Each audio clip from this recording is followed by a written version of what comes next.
Vay, bahaybat-ku bu, Shohrux aka. Bu yangi ishlab chiqarilayotgan modelimiz Eldosh 300 SS modelimiz. Nima uchun 300 SS? Bu mototsiklimizning dvigateli 300 sm kubli dvigatel bilan jihozlangan. Radiatorlik va qo'shimchasiga понижающий передача скорости bor ushbu dvigatelimizda. Mototsiklimiz 2 tonnagacha yukni ko'taradi. Vay. 1,5 tonna yukingizni bemalol to'nkarishga bemalol to'kadi. astiga. Mototsiklimiz 2 tonnagacha yukni ko'taradi. 1,5 tonnagacha bo'lgan yukni bemalol to'kishga ega ushbu mototsiklimiz. Mototsiklimiz yaqinda ishlab chiqarishni yo'lga qo'yganmiz bu modelimizni va bu modelimizni ishlab chiqarishda barcha shu bizlarning xaridorlarimizni bir fikrlarini o'rgangan holda ularga nima kerak, nima xohlashyapti, o'sha xaridorlarimiz o'shalarni bilib va o'shalarning fikrlarini analiz qilgandan so'ng ushbu mototsiklni ishlab chiqarishni yo'lga qo'ydik.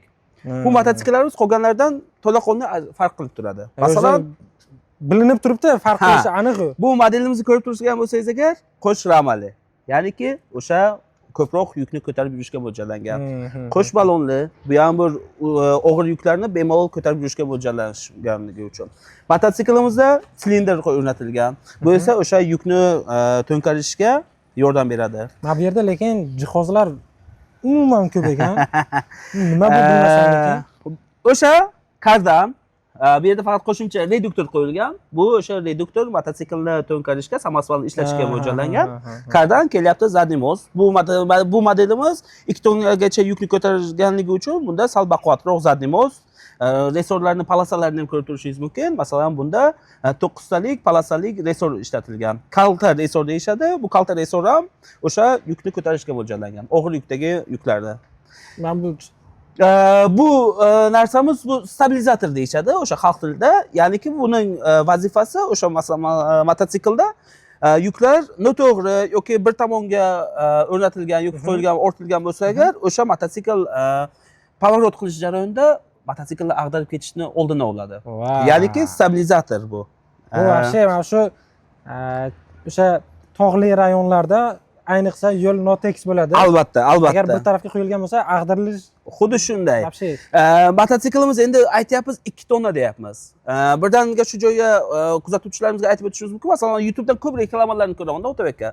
Mototsiklning motori 200 kubalik deyishadi, lekin 4 tonna ko'taradi, 6 tonna ko'taradi.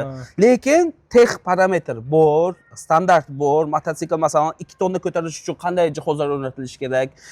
Masalan, ushbu mototsiklimizning tormoz sistemasi jidkisli tormoz sistema deymiz. Bu ham o'sha og'ir yukdagi yuklarni ko'tarishga mo'ljallangan. Agar 2 tonnadan kamroq bo'lsa agar, o'sha tormoz sistemasi barabarlik ham bo'laveradi. Masalan, o'sha bo'yni aytdim-ku, YouTube'da ko'ramiz 4 tonna deyishadi. Kechasi 4 tonna yuk ko'tarish uchun mototsikl emas, u mashina bo'lishi kerak. Любой tekis holatda 4 tonnani ko'tarishi mumkin. Ko'tarib turishi mumkin. Yurishi sal qiyin u. Demak, siz aytmoqchi bo'lganingiz 4 tonna ko'taradi, lekin uni yurishi bor, albatta, tormozi bor, albatta, burilishi bor. O'shaning uchun ham bizlar aytamiz, akalar yoki ukalar, mototsikl ko'taradi, lekin yura olmaydi. Shuning uchun ham bizlar aytamiz, yo'q, mototsikl 2 tonna bo'lishi uchun xuddi shu narsalar bo'lishi kerak, 2 tonna yukni ko'tarish uchun. Masalan, bizlar aytmaymiz 2 tonna yukni to'nkaradi deb. 1,5 tonna deymiz. Sababiki 2 tonna yuk agar noto'g'ri o'rnatilgan bo'lsa agar mototsikl bilan o'zi bilan ketib qolishi mumkin. Bu ushbu muammolar любой mototsiklda mavjud.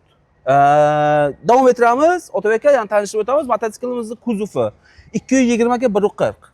O'sha mijozlar, ko'plar aytadi, aka deydi, gabaritli yuklarni orta olmayapmiz deydi yoki bu muammolar bor. O'shaning uchun kuzovini bizlar Liboy narsa ortsa bo'lar ekan. Kuzov qismini biz kattalashtirish bunaqasiga qarorga keldik. Mototsiklimizni ko'rishingiz mumkin, elektron tablolar bilan jihozlangan. Bu ham bir zamonaviylik. Yoqib ko'rsak bo'ladimi? Albatta, ko'rishingiz mumkin. Voy! Sport-ku bu.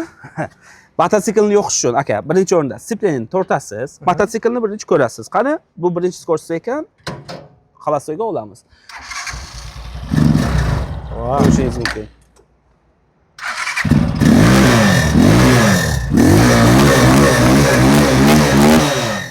Ovozi nima deydi O'tib aka? Mana ayda deydimi? Bugatti bu.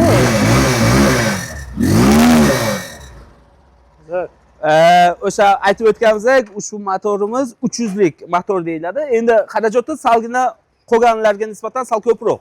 Lekin bu motorga hozir kichkina qilsangiz ham bo'lmaydi, chunki buncha yukni ko'tarib Yo'q, yurishi ham bor. aytyapsiz-ku, har bir qo'shilgan tonna uchun sizning dvigatelingiz, old amortizatoringiz, resorlaringiz o'shanga qarab baquvvatroq mustahkamroq bo'lishi kerak.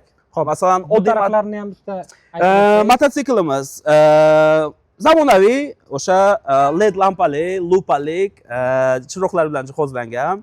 Unga qo'shimcha 2 tonna yukni ko'tarish uchun amortizatorlarimiz, old amortizatorlarimiz, teleskopik amortizator. Bu o'zi ko'rib turganingizdek 60 lik vilka. Yana qo'shimchasiga qavurg'alari ham bor. Bu ham bir mustahkamlikni beradi. Balonlarimiz o'sha har doimgidek o'sha 5 ga 12 razmerli balon ishlatamiz. Bu balonimiz ham yo'l tanlamas, mavsum tanlamaydi. Yozda ham, qishda ham bemalol yurishni ta'minlab beradi. Mototsiklimizda понижающий передаchi qo'shimcha unaqa bor. Bu esa og'ir yuklar bilan, masalan, podyomlarda yoki botqoq yo'llarda bemalol o'sha yukingizni yengillashtirib, motorga bir yengillik berib chiqartirish uchun mo'ljallangan. Ya'ni kim tezlikdan qisqaradi, kuchga qo'shadi. Zadniy most xuddi shunday deb tushunishingiz mumkin. Mototsiklimiz zavodimizda 4 xil rangda ishlab chiqariladi. Qora, ko'k, qizil va xakki ranglarida. Lekin qorasi вообще endi u qora endi aytyapsiz-ku, endi o'sha mijozlarimizning o'sha fikrlarini o'rganib chiqqan holda endi ko'p odamlar aytyapti, endi aka yangi rang qo'shinglar, bu qilinglar, bu qilinglar. Biz ishlab chiqaruvchimiz mijozlarimizning talabiga, xohishiga istab, xohlagan vaqtda, xohlagan narsalarni ishlab chiqarib bera olish kuchiga ega emas. Xo'p, Shoruh aka, asosiy savollardan biri. Xo'p, bu samosom varianti bo'lsa, endi bu tabiiyki ko'p tushuntirib o'rtishga mo'ljallangan. Mana bu narsasi anchadir muddatdan keyin buzilib qolmaydimi yo biror nima bo'lmaydimi? Yo'q, nima qilishi osonmi, qulaymi? Samosval qismiga kelsak agar, samosvalni ko'rib turishingiz mumkin, silindr, reduktor va mo'ydan iborat. Agar siz mo'yni stabil holatda almashtirib tursangiz agar, birinchidan, ikkinchidan kamayib ketishining oldini olsangiz agar, bu silindrimiz ishlab turaveradi. Bu yerda hech qanday bir qiyin bir mexanizm yoki unaqa yo'q. Masalan, oddiy holatda masalan ko'rishingiz mumkin. Aporani olib qo'yamiz. Bemalol yuk kuzovni bemalol tushirtirishingiz mumkin. Demak, muammosi yo'q. Albatta, da.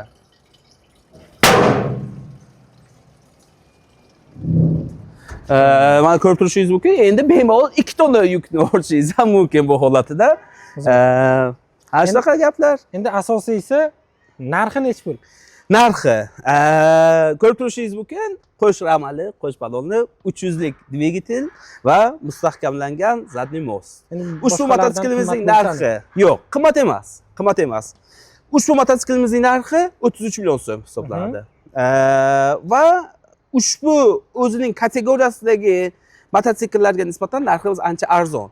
Yana bir narsa, West Respublikada bizda bir xil narx. O'shani ham inobatga olgan holda bu ancha arzon hisoblanadi. Tushunarli. Rahmat. Kimga agar shunaqa mototsikllar qiziq bo'lsa, bizning dilerlarimizdan yoki mana shu raqamlarga qo'ng'iroq qilib xarid qilishingiz mumkin. Rahmat.